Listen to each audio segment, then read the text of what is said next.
Yan. Tingnan natin yung auto check. Auto check. From 107,720. Ano to? Hyundai Tucson. Teka lang, back natin. Dito tayo. Under na maintenance. Hindi yan. More. Auto check.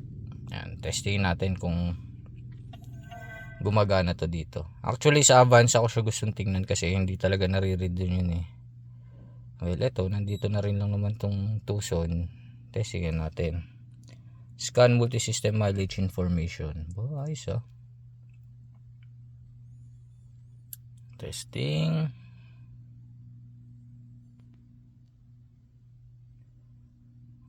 Hindi na siya naghanap ng ano. Yun. ECM control module. So si ECM meron siyang sariling reading 106,686 pero dito 107,720.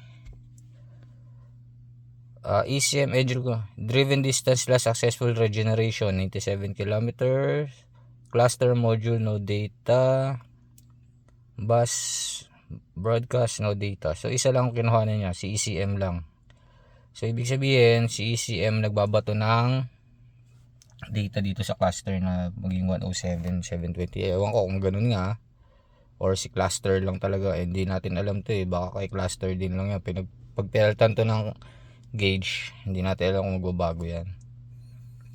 So yun ang update ni auto check sa Hyundai Tucson. Yan lang yung nababasa niya. Maganda kay Ava natin testing yun para malaman natin kung binabasa. Si Vios, binabasa si Vios eh. Yung kay X-Tool, nagbasa din si X-Tool, binasa niya rin to. Same lang na nabasa. Mas mababa sa scanner kaysa sa actual dito. Hindi ko alam kung bakit. Pero hindi naman ganun kalaki, parang nasa 1,000 lang yung difference. So yan muna ang update sa auto check ni Tinkar. Tinkar auto check. Okay, yan muna. Upload na lang ako pag nandito na si Ava. Wala pa si Ava eh.